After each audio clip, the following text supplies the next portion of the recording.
আসসালামু আলাইকুম। আজকে আমাদের টপিক হচ্ছে গ্ল্যান্ড।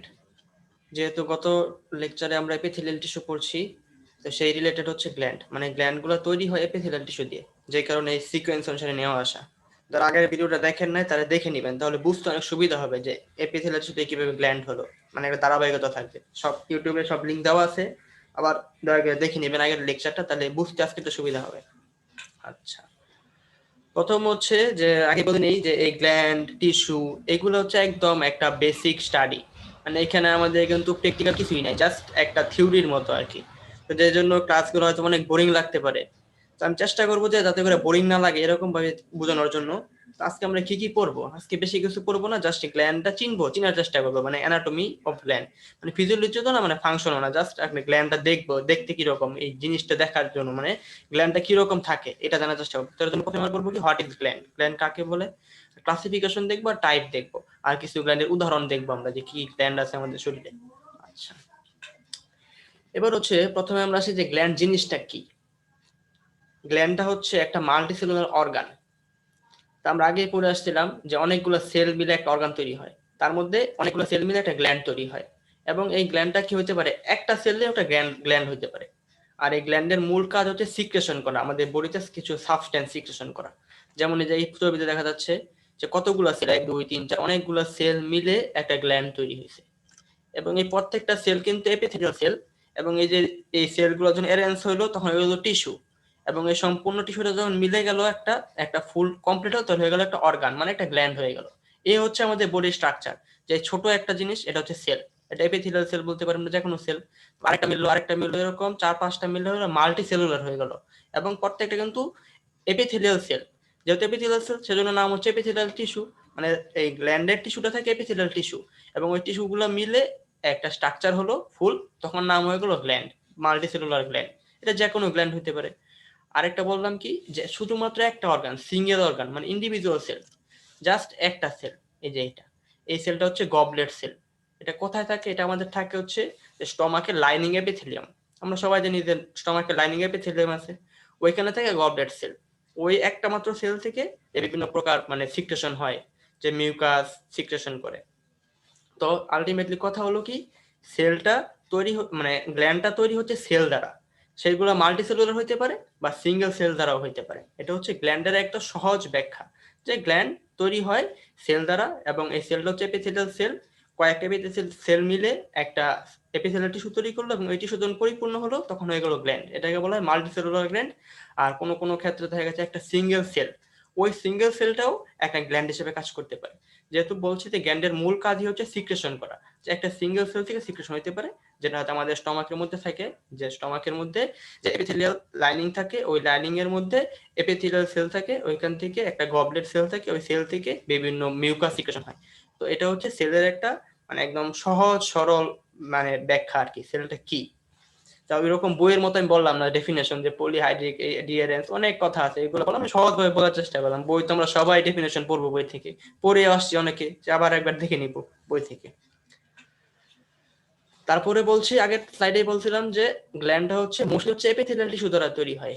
এই যে এপিথেলিয়াল টিস্যু, কত ক্লাসে আমরা দেখছি যে এপিথেলিয়াল টিস্যু বিভিন্ন নাম থাকে, সিম্পল, স্কোয়ামাস, কিউবয়েডাল, ওইরকমই এপিথেলিয়াল টিস্যু দ্বারা গ্ল্যান্ডটা তৈরি হয়। একদম মোস্টলি এপিথেলিয়াল টিস্যু দ্বারা তৈরি হয়। আর গ্ল্যান্ডের কাজ বললাম সিক্রেশন করা। এর মধ্যে কি কি সিক্রেশন করে সে, মিউসিন সিক্রেশন করতে পারে, হরমোন সিক্রেশন করতে পারে, ইলেকট্রোলাইট সিক্রেশন করতে পারে, এনজাইম সিলেকশন করতে পারে, বা ওয়াস্ট প্রোডাক্ট সিলেকশন করতে পারে। এবং এই সিক্রেশন গুলো কিন্তু আমাদের বডির জন্য খুবই গুরুত্বপূর্ণ। এখন যদি এই সিক্রেশন গুলোর মধ্যে কোনো আবনর্মালিটি হয়, বিভিন্ন আবনর্মালিটি হইতে পারে। তো এইগুলো এরকম গুলো হয়, যদি আমরা মূল জিনিসটা না জানি যে কোন জায়গায় সমস্যা হচ্ছে, তাহলে আমরা কিছু করতে পারি। এর জন্য আমরা আগে গ্ল্যান্ডটা জানলাম যে গ্ল্যান্ড থেকে সিক্রেশন হয়, তার পরবর্তীতে আমরা জানবো যে কোন গ্ল্যান্ড থেকে কিভাবে সিক্রেশন হচ্ছে, কি হচ্ছে না হচ্ছে, এগুলো সামনে নেক্সট ধারাবাহিকভাবে আমরা জানবো। আচ্ছা, এবার চলে আসি যে আজকে ক্লাসের গুরুত্বপূর্ণ টপিক, যে টাইপ অফ গ্ল্যান্ড। যে আমরা বললাম যে গ্ল্যান্ডটা সেল দ্বারা তৈরি, তো এই গ্ল্যান্ডের টাইপটা কিভাবে করব। এই টাইপটা করার জন্য দুটা ওয়ে আছে, একটা হচ্ছে কি সিক্রেটরি পার্ট, আর একটা হচ্ছে ডাক্ট অফ দ্য গ্ল্যান্ড। এগুলো তৈরি হয় এপিথেলিয়াম থেকে। এই দুইটার উপর ভিত্তি করে, যে depending on the method of transportation of it secretion, মানে সিক্রেশন গুলো যে করে এটা কিভাবে করে, এই সিক্রেশনের ভিত্তি করে আমরা দুই ভাগে ভাগ করি গ্ল্যান্ডকে, একটা হচ্ছে এক্সোক্রাইন, একটা এন্ডোক্রাইন। বিষয়টা কি ক্লিয়ার হয়েছে? যে গ্ল্যান্ড থেকে সিক্রেশন গুলো হচ্ছে, এই সিক্রেশনের উপর ভিত্তি করে আমরা গ্ল্যান্ডকে দুই ভাগে ভাগ করি, একটা হচ্ছে এক্সোক্রাইন, একটা এন্ডোক্রাইন গ্ল্যান্ড। এটুকু পর্যন্ত কি বুঝতে কারো অসুবিধা হয়েছে বা কোনো কোশ্চেন আছে?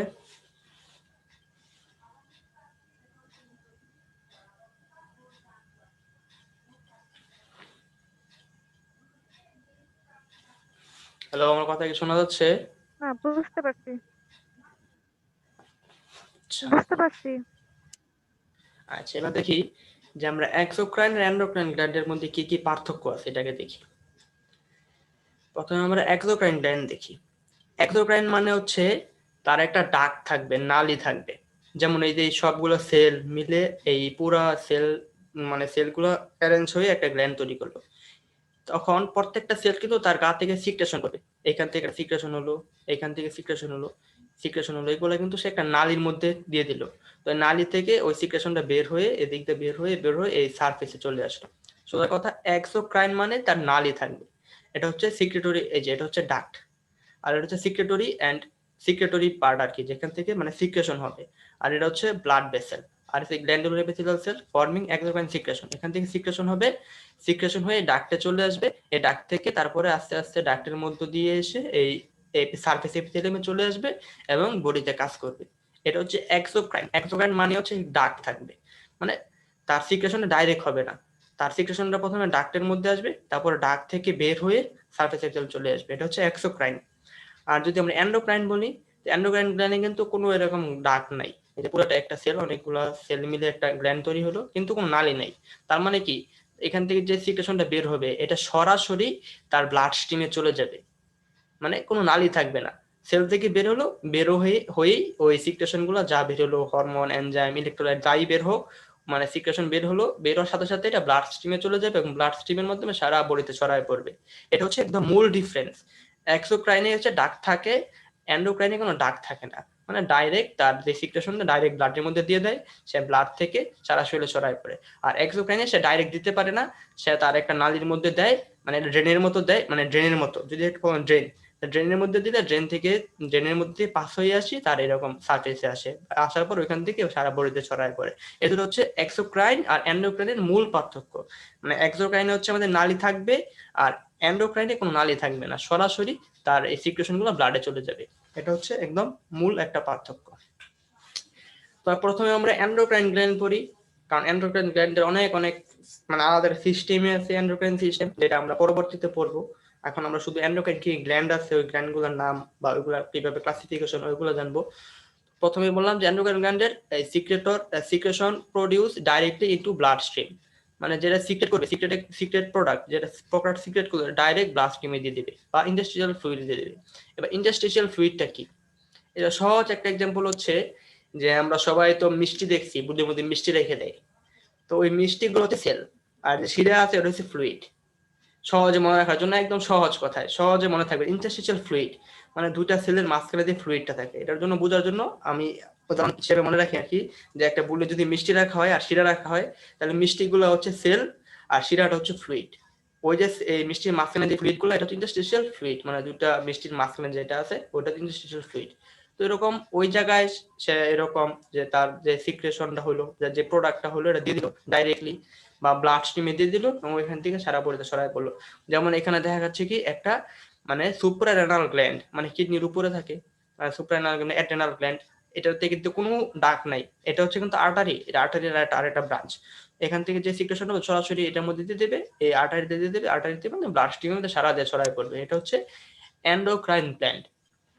আচ্ছা, আমি কিছু এক্সাম্পল নিয়ে আসলাম যে এন্ডোক্রাইন গ্ল্যান্ড কি কি। এন্ডোক্রাইন গ্ল্যান্ড আছে আমাদের বডিতে, যে পিটুইটারি আছে, তারপরে থাইরয়েড আছে, প্যানক্রিয়াস আছে, এই যে অ্যাড্রেনাল বা সুপ্রারেনাল গ্ল্যান্ড আছে, টেস্টিস আছে, ওভারি আছে, বা মাথার মধ্যে আরো হাইপোথ্যালামাস আছে। মানে এই সবগুলো হচ্ছে এন্ডোক্রাইন গ্ল্যান্ড, তাদের কোনো নালী নাই, মানে ডাক নাই, তারা ডাইরেক্ট তাদের সিক্রেশনগুলো ব্লাডে দিয়ে দেয় এবং সারা শরীরে ছড়ায় পড়ে এবং তাদের এরকম বিভিন্ন কাজ তারা এরকম করে থাকে। আচ্ছা, এবার হচ্ছে এন্ডোক্রাইন গ্ল্যান্ডের ফাংশন। এন্ডোক্রাইন গ্ল্যান্ডের ফাংশনটা হচ্ছে মূলত, এন্ডোক্রাইন গ্ল্যান্ডের ফাংশন হচ্ছে হরমোনের যে ফাংশনগুলো, যে আগেই বলছিলাম যে গ্ল্যান্ড থেকে যে সিক্রেশন তারা কি করে, এক্সট্রাসেলুলার ফ্লুইড নিয়ন্ত্রণ করে, মেটাবলিজমে সাহায্য করে, তারপরে মাসেলের কন্ট্রাকশনে সাহায্য করে, গ্ল্যান্ডুলার সিক্রেশনে সাহায্য করে, গ্রোথ এন্ড রিপেয়ারে সাহায্য করে। আর এই ছবিতে মানে মোটামুটি প্রায় সবগুলা গ্ল্যান্ডই আমার বডিতে আছে। তো আমি এক নজরে বলে যাচ্ছি যে একদম মাথা থেকে পা পর্যন্ত সিলিন্ডারে কি কি গ্ল্যান্ড আমাদের থাকে। প্রথমে থাকে হাইপোথ্যালামাস, তারপরে থাকে পিটুইটারি গ্ল্যান্ড, এই পাশে থাকে পিনিয়াল গ্ল্যান্ড। মাথাতে 3টা গ্ল্যান্ড থাকে, হাইপোথ্যালামাস, পিটুইটারি আর পিনিয়াল গ্ল্যান্ড। তার পরবর্তীতে নিচে আসা হয়, তখন থাকে থাইরয়েড গ্ল্যান্ড। তারপর এখানে ট্রাকিয়ার ছবিতে ট্রাকিয়া, থাইমাস, এই যে হার্টও কিন্তু একটা গ্ল্যান্ড, কারণ হার্ট থেকে বিভিন্ন সিক্রেশন হয়, মানে হার্টও একটা গ্ল্যান্ডের মধ্যে পড়ে। তারপর আছে যে স্টমাক, এদিকে আছে স্কিন থেকে বিভিন্ন সিক্রেশন হয়। তারপর লাংস, লিভার, অ্যাড্রেনাল গ্ল্যান্ড যেটা কিডনির উপরে থাকে, তারপরে প্যানক্রিয়াস, স্মল ইন্টেস্টাইন, তারপরে মেয়েদের ক্ষেত্রে থাকে ইউটেরাস, ওভারি, ছেলেদের ক্ষেত্রে স্কোটাম। এগুলো সবগুলো হচ্ছে গ্ল্যান্ডের আর কি না, মানে টোটাল হিউম্যান বডিতে এতগুলো গ্ল্যান্ড থাকে। আর এখানে হচ্ছে প্যারাথাইরয়েড, মানে ওই থাইরয়েডের পিছনের দিকে থেকে প্যারাথাইরয়েড। এই সবগুলাই থেকেই বিভিন্ন প্রকার হরমোন বা সিক্রেশন হয়, যেটাকে হরমোন বলা হয়। তো এই জিনিসগুলো আমরা যখন আমরা এন্ডোক্রাইন পড়বো তখন আরো ভালো ডিটেলসে, প্রত্যেকটা ডিটেলসে আলাদা আলাদা করে পড়া হবে যে কোনটা থেকে কি হরমোন বেরোচ্ছে। জাস্ট এখন জেনে রাখলাম যে এতগুলো গ্ল্যান্ড আমাদের শরীরে আছে, বা এত প্রকারের গ্ল্যান্ড আছে যেখান থেকে বিভিন্ন প্রকার মানে সিক্রেশন হচ্ছে, বিভিন্ন প্রোডাক্ট বের হচ্ছে, যেগুলো আমাদের বডির জন্য খুবই গুরুত্বপূর্ণ, যেগুলো আমাদের বডির মধ্যে এরকম মেইনটেনেন্সে কাজ করছে, তারপরে আমাদের গ্রোথ রিপেয়ার এবং রিপ্রোডাকশনে কাজ করতেছে আর কি। এই টোটালি গেল আমার এন্ডোক্রাইন গ্ল্যান্ড। কারণ এন্ডোক্রাইন গ্ল্যান্ডের সামনে বিস্তারিত আলোচনা হবে, যে জন্য এটাকে একটু শুধু একটু ধারণা নিলাম আর কি। এবার আসি আমরা এক্সোক্রাইন। আগে পড়ে আসছিলাম যে এক্সোক্রাইন গ্ল্যান্ড মানে হচ্ছে তাদের নালী থাকবে, তাদের সিক্রেশনগুলো তারা ডাইরেক্ট ব্লাড স্ট্রিম বা ইন্টারস্টিশিয়াল ফ্লুইডে দিতে পারবে না, একটা নালীর মাধ্যমে তাদের দিতে হবে। তাহলে ডাক্ট, এই যে এখানে দেখতে পাচ্ছি এই যে এই সেলগুলো এখান থেকে যে হলুদ হলুদ যেগুলো আছে এগুলো এখান থেকে বের হলো এবং এই নালীর মাধ্যমে চলে যাচ্ছে, চলে এরকম বাইরে চলে যায়। এটা হচ্ছে এন্ডোক্রাইন গ্ল্যান্ড, তাদের একটা ডাক্ট থাকে আর এটা থেকে সিক্রেটরি সেল। এটা হচ্ছে ডাক্ট আর এগুলো হচ্ছে সিক্রেটরি সেল, যেগুলো থেকে মানে সিক্রেশন হবে। এবার আসি আমরা মানে এক্সোক্রাইন গ্ল্যান্ড। এন্ডোক্রাইন গ্ল্যান্ডে কিন্তু কোনো ক্লাসিফিকেশন নাই, এন্ডোক্রাইন গ্ল্যান্ড এন্ডোক্রাইন গ্ল্যান্ড ডাকলেস যা আছে সব এন্ডোক্রাইন গ্ল্যান্ড, তার আর কোনো ক্লাসিফিকেশন নাই। কিন্তু এক্সোক্রাইন গ্ল্যান্ডের কিছু ক্লাসিফিকেশন আছে, যেটা হচ্ছে অ্যানাটমিক্যালি বলতে পারি, হিস্টোলজিক্যালি বলতে পারি, কিছু ক্লাসিফিকেশন আছে। তো আমরা কি করব, এক্সোক্রাইন গ্ল্যান্ডকে আমরা দুই ভাগে ভাগ করব, একটা হচ্ছে ইউনিসেলুলার এন্ড মাল্টিসেলুলার। যে প্রথমে পড়ে আসছিলাম যে একটা সেল দ্বারাও হইতে পারে গ্ল্যান্ড, আবার অনেকগুলো সেল দ্বারাও হইতে পারে।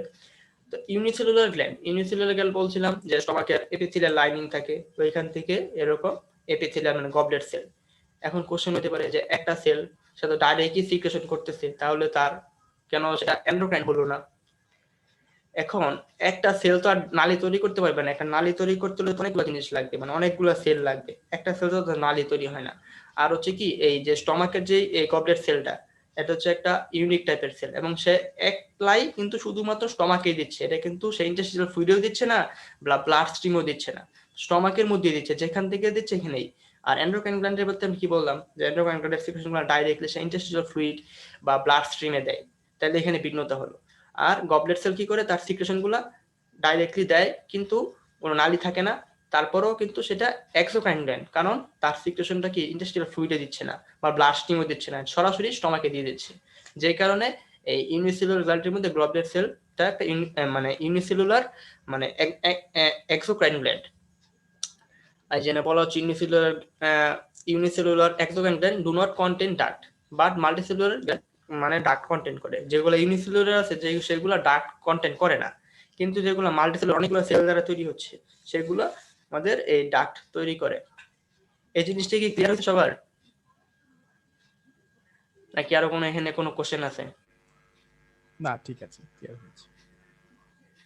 আচ্ছা, এবার হচ্ছে যে ইউনিসেলুলার এন্ডোক্রাইন গ্ল্যান্ড, যেটা আমি বলছিলাম যে গবলেট সেল, তার কাজ হচ্ছে কি, তার কাজ হচ্ছে মিউসিন সিক্রেশন করা।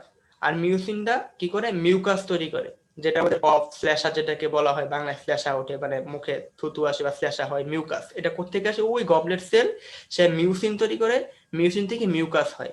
এবং এই মিউকাসটা কি এরকম আমাদের পাকস্থলিতেও থাকে, আবার অনেক সময় ট্রাকিয়াতেও থাকে গলার মধ্যে, বা আমাদের ইসোফেগাসে যে ফুড পাইপ আছে ওইখানেও মিউকাস থাকে। ওইসব মিউকাস গুলো কিন্তু ওই গবলেট সেল থেকে মিউসিন তৈরি হয়, এই মিউসিনটা তার পরবর্তীতে মিউকাস হয়, এবং এই মিউকাসটা কি করে, যে ট্রাকিয়ার মধ্যে যে মিউকাসটা থাকে সেটা আমাদের এরকম যে অনেক সময় দেখা গেছে যে অনেক সময় ধুলাবালি কারণে আমরা মানে কফ ফেলি, কফের সাথে ধুলাবালি ময়লা বের হয়ে যায়, ওইটা একটা প্রোটেকশনের মতো কাজ করে। কিন্তু ওই মূলত ওই কোষটা হচ্ছে গবলেট সেল থেকে ওই মিউসিনটা সিক্রেশন করে, আর এই মিউসিনটা কি করে মিউকাসে রূপান্তরিত, এবং মিউসিনটা প্রোটেকশন হিসেবে কাজ করে। এরকম মানে আঠা আঠা থাকে আর কি মিউসিন, যেটা মিউকাসটা আঠা আঠা থাকে, এবং ওইটা তৈরি হয় ওই গবলেট সেল থেকে। এবং ওই গবলেট সেলটা হচ্ছে এক ধরনের গ্ল্যান্ড, যেহেতু এখান থেকে সিক্রেশন হচ্ছে, এবং ওটা হচ্ছে ইউনিসেলুলার এক্সোক্রাইন গ্ল্যান্ড। আচ্ছা, এইটুকুই বলা হয়েছে এখানে আর কি। এবার আমরা আসি যে ইউনিসেলুলার তো গেল, মানে ইউনিসেলুলার এক্সোক্রাইন গ্ল্যান্ড পড়ে ফেললাম। এবার আমরা আসবো মাল্টিসেলুলার এক্সোক্রাইন গ্ল্যান্ড, যেগুলোর মধ্যে মাল্টি মানে অনেকগুলা সেল, এই যে এখানে অনেকগুলা সেল নিয়ে তৈরি হচ্ছে। এই সেলগুলোকে আবার কিভাবে হিস্টোরিক্যালি কিভাবে ক্লাসিফিকেশন করা যায়, যে কিভাবে এটাকে ভাগ ভাগ করা যায়, মানে সহজে চেনার জন্য। আসল কথা হচ্ছে যে সহজে চেনার জন্য, মানে দেখে চেনার জন্য বা সিক্রেশন মোডে চেনার জন্য আমরা দুই ভাবে ক্লাসিফিকেশন করতে পারি। একটা হচ্ছে সিম্পল। সিম্পল মানে সোজা, মানে সহজ। সহজ মানে কি, তার একটা নালী থাকবে, মানে একটা ডাক থাকবে, এটা হচ্ছে সিম্পল। আর হচ্ছে কম্পাউন্ড। কম্পাউন্ড মানে এরকম, এই যে ব্রাঞ্চিং থাকবে, ব্রাঞ্চিং ব্রাঞ্চিং ব্রাঞ্চিং, অনেকগুলো ব্রাঞ্চ থাকবে, মানে ডাক থাকবে কিন্তু ডাকে অনেকগুলো ব্রাঞ্চ থাকবে। প্রথমে আমরা এরকম ক্লাসিফিকেশন করব সিম্পল আর কম্পাউন্ড। সিম্পল হচ্ছে একদম সোজা সিম্পল, মানে সিঙ্গেল ডাক, শুধু একটা নালী থাকবে, যে একটা নালীর মাধ্যমে সে তার সেল থেকে যে প্রোডাক্ট বের করবে তা এরকম আমাদের বডিতে দিয়ে দেবে ডাক্টের মাধ্যমে। আর ব্রাঞ্চিং কম্পাউন্ড মানে হচ্ছে, কম্পাউন্ড মানে জটিল, তার মানে এটাতে ব্রাঞ্চ পেছানো পেছানো অনেক ব্রাঞ্চ থাকবে, সহজে মনে রাখার জন্য। সিম্পল মানে সিম্পল, সিঙ্গেল ডাক। আর কম্পাউন্ড মানে জটিল, তার মানে কম্পাউন্ড মানে অনেকগুলো থাকবে, মানে অনেকগুলো ব্রাঞ্চিং ব্রাঞ্চিং ব্রাঞ্চিং থাকার পরে এটা কম্পাউন্ড নাম হয়েছে। প্রথম হচ্ছে এই দুইটা ক্লাসিফিকেশন আমরা বুঝলাম, যে সিম্পল, সিম্পল মানে একদম সহজ একটা ডাক, আর কম্পাউন্ড মানে ব্রাঞ্চিং, মানে অনেকগুলো ব্রাঞ্চ ব্রাঞ্চ থাকবে। আচ্ছা, এবার আসি আমরা, সিম্পল কম্পাউন্ড তো বুঝলাম আমরা। এবার আমরা আসি যে মানে যে দেখতে কিরকম, দেখতে কিরকম। যেমন এই যে আমরা বলতেছি টিবিউলার। টিবিউলার মানে টিউবের মতো দেখতে, যে এই যে ডায়ামিটার, এটা দেখতে আমরা টিউবের মতো না, লম্বা পাইপের মতো বা টিউবের মতো। যে আর secretion portion of the duct similar, মানে এই সেলের সিক্রেশন পোর্শন, মানে এখানে যে সিক্রেশন হলো আর ডাক্টটা, সিক্রেশন পোর্শন আর ডাক্ট পুরোটা একই, মানে একই ডায়ামিটারটা সমান সমান, এই জন্য এটাকে বলা হয় টিবিউলার। আর এটার একটা নাম হচ্ছে আমরা সিঙ্গেল টিউবুলার বলতে পারি, যাতে একটা ডাক্ট আছে সেজন্য আমরা সিঙ্গেল টিউবুলার বলতে পারি। আবার এই যে এক্ষেত্রে এসিনার, এসিনার মানে হচ্ছে উল্টা কলসির মতো, মানে কলসি যেরকম থাকে মানে উল্টা কলসির মতো। তো এটার কি হচ্ছে, এটার এই মানে নিচের পেটটা একটু প্রশস্ত থাকে, উপরের পাটা চিকন থাকে, যে জন্য এটার নাম হচ্ছে এসিনার বা অ্যালভিউলার। মানে এটা কি যে secretory portion of the gland forms the sac like shape, মানে একটা স্যাকের মতো একটা শেপ থাকে, মানে মোটা একটা শেপ থাকে, যে জন্য এটার নাম হচ্ছে এসিনার। যেহেতু এটা একটা মানে এসিনার, তাহলে আমরা সিম্পল এসিনার বলতে পারি, যেহেতু কোনো ব্রাঞ্চ নাই। আচ্ছা, এখন টিউবুলার আর এসিনারটা কি আমাদের বুঝতে সুবিধা হচ্ছে, মানে দেখার ক্ষেত্রে, মানে দেখার ক্ষেত্রে একটা হচ্ছে টিউবুলার, এটা হচ্ছে এসিনার। এখন যেহেতু এটাতে ব্রাঞ্চ নাই সেহেতু কম্পাউন্ড বলা যায় না, সিঙ্গেল বলতে পারি বা সিম্পল বলতে পারি টিউবুলার। আর এসিনার এটাও তো একটা মাত্র ডাক, সেজন্য আমরা মানে সিঙ্গেল বা সিম্পল যেটাই বলি এসিনার বলতে পারি। এটা হচ্ছে মানে একটা দেখার ক্ষেত্রে, মানে হিস্টোলজি তো হচ্ছে এরকম। হিস্টোলজি কিভাবে হয়, হিস্টোলজি তো হয় এইভাবেই যে একটা জিনিসকে কেটে মাইক্রোস্কোপে দেখা হয়, দেখার পরে কিরকম দেখা যায় ওটার ভিত্তিতে হিস্টোলজি তৈরি হয়। তো এরকম ভাবে যখন একটা সেল যখন কেটে আমরা যখন একটা গ্ল্যান্ডকে কেটে যখন স্লাইড করে দেখবো মাইক্রোস্কোপে, যখন এরকম দেখতে পারবো তখন আমরা বোঝা যাবে যে এটা সিম্পল টিউবুলার, যে টিউবের মতো দেখতে, সেজন্য টিউবুলার নামকরণ করা হচ্ছে। এটা অনেকটা উল্টা কলসির মতো দেখতে জন্য এসিনার, এবং একটা সেজন্য সিম্পল এসিনার। এতটুকু পর্যন্ত কি সবার ক্লিয়ার হচ্ছে, নাকি আমি বুঝাইতে পারছি কিনা?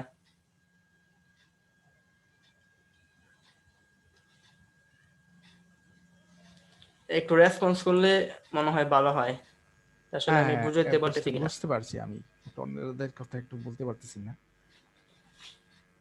আচ্ছা, হ্যাঁ, এই সাইডটা একটু উল্টা, কারণ এখানে অনেক জায়গা লাগে, এই জন্য আমি। আচ্ছা, এবার আমরা আসি যে আমরা সিম্পল সিঙ্গেল ডাক্ট যেটা পড়লাম ওটার ক্লাসিফিকেশনটা দেখতে হবে একটু।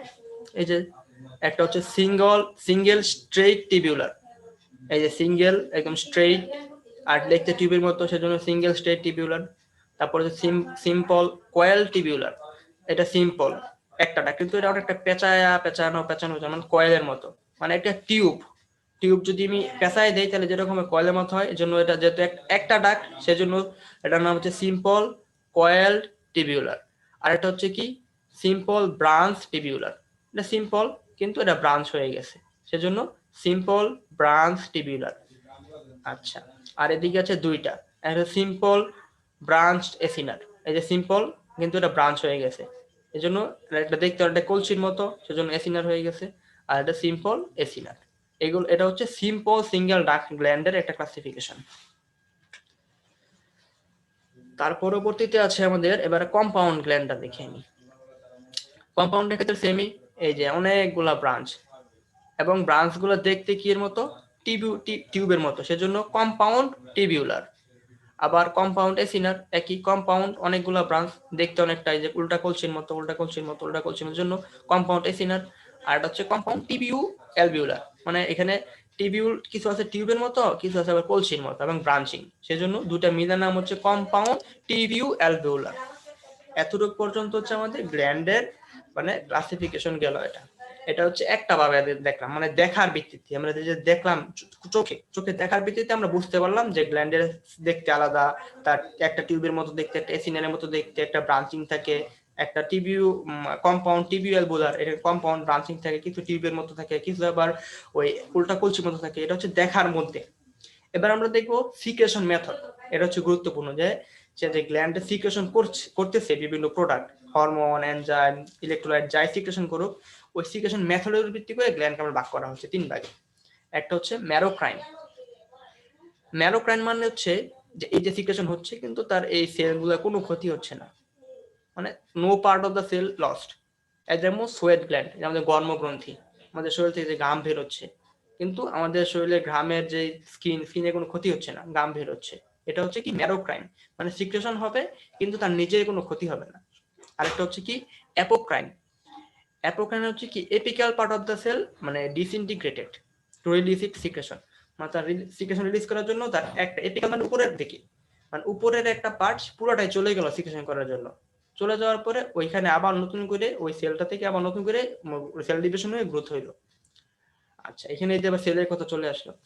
আর হচ্ছে তারপর হচ্ছে কি হলোক্রাইন। হলোক্রাইন হচ্ছে যে পুরাই সেলটাই একবার চলে গেল, মানে সিক্রেশন করার জন্য পুরো সেলটা ধ্বংস হয়ে গেল। এটা কোথায় পাওয়া যায়? এই হলোক্রাইনটা হচ্ছে মামারি গ্ল্যান্ডে পাওয়া যায়। বেস্ট এক্সাম্পল হচ্ছে কি sun glands in the skin and islets. আচ্ছা, এই জিনিসটাকে বোঝার জন্য আমি ছোট্ট একটা ভিডিও প্লে করি, তাহলে আমাদের সহজে মনে থাকবে আর কি। আচ্ছা, এর আগে আমরা দেখে নিই কি কি গ্ল্যান্ড আছে আমাদের। যে সোয়েট গ্ল্যান্ড কোথায় থাকে, প্রডিউস করে কি সোয়েট, ঘাম প্রডিউস করে, লোকেশন স্কিন। আর কাউপার্স গ্ল্যান্ড, এটা কোথায় থাকে, প্রডিউস করে প্রি ইজাকুলেট, এটা আমাদের ওই বেস অফ দ্য পেনিসে থাকে। তারপর হচ্ছে মাম্মারি গ্ল্যান্ড, এখানে থাকে, প্রডিউস করে হচ্ছে মিল্ক, লোকেশন হচ্ছে ব্রেস্ট। আর কোভিলস গ্ল্যান্ড, এটা হচ্ছে মিউকাস ওই ইসোফেগাসে থাকে। আচ্ছা, এবার আমরা ভিডিওটা দেখি যে secretion method, There are three basic মানে types: সিক্রেশন মেথড ভিত্তি করে তিনটা ভাগ, ওই ভাগটা দেখে তাহলে সহজে মনে থাকবে আমাদের। merocrine, apocrine, and holocrine. Merocrine glands release their secretions through the process of exocytosis, where secretory vesicles are released through the plasma membrane of the এখানে হচ্ছে cell. আমরা আবার সেলে চলে যাই। সেলে পড়ছিলাম যে গোলগি অ্যাপারেটাস, সে কি করে সবগুলো স্টোর করে রাখে। এখন এই সেলের যে গোলগি অ্যাপারেটাসটা আছে অবশ্যই আছে, সে স্টোর করে রাখলো, এবং এই তিনটা জিনিস স্টোর করে রাখলো। এখন একটা সেলের দরকার হয়েছে, তাকে ট্রান্সপোর্ট করতে হবে, সে কি করলো, আস্তে করে সেল মেমব্রেনটা ব্যাত করে, মানে দরজার মতো সে বের হয়ে গেল, চলে গেল ওই জায়গায়, মানে সেলের কোনো ক্ষতি করলো না। এটা হচ্ছে ম্যারোক্রাইন, সোজা কথায় মানে সেলের কোনো ক্ষতি হলো না, মানে এক্সারসাইজের মাধ্যমে তার এই সেল মেমব্রেনটা ব্যাত করে সে তার জায়গা মতো তার প্রোডাক্টটা পৌঁছায় দিল, এটা হচ্ছে ম্যারোক্রাইন। The cell itself. The salivary glands are an example উদাহরণ হচ্ছে কি of salivary merocrine gland. glands. Glands actually pinch off a portion of the cell ওই যে তার গোলগি অ্যাপারেটাসে প্যাকেট করে রাখছিল সেটা তার সিক্রেশন মানে যেটা দরকার, তো সে কি করলো যে তার পুরা এই অর্ধেক পার্টটাই চলে গেল তার ওই জায়গায় কাজ যেখানে দরকার, যেখানে এই প্রোডাক্ট গুলো দরকার, ওইখানেই পুরো সেলটার অর্ধেকটা নিয়ে চলে গেল বা উপরে একটা পার্ট দিয়ে গেল, এটা হচ্ছে apocrine. to release their secretory products. The cell repairs itself তার পরবর্তীতে সেটা আবার and continues to রিপেয়ার হয়ে release গেল। its products in the same manner. Mammary and some sweat glands এটা হচ্ছে যে মামারি গ্ল্যান্ড, ব্রেস্ট, যে আর হচ্ছে সোয়েট গ্ল্যান্ড, এরকম হলোক্রাইন টাইপের গ্ল্যান্ড আর কি এগুলো। merocrine glands. The third type is holocrine glands. In holocrine glands, cells accumulate a secretory product and the entire cell ruptures to release the আর হলোক্যানের ক্ষেত্রে পুরা সেলটাই একদম তার প্রোডাক্ট সহ চলে গেল ওই জায়গায় সিক্রেশন দেওয়ার The জন্য। ruptured cells are replaced by other epithelial cells through তারপরে পাশ থেকে এপিথেলিয়াল সেল থেকে আবার এটা মানে ক্ষতিপূরণ হয়ে গেল আর কি। examples of holocrine glands include certain glands in the skin and in the eyelids. We will cover the structure আচ্ছা, এই সবাইকে ধন্যবাদ।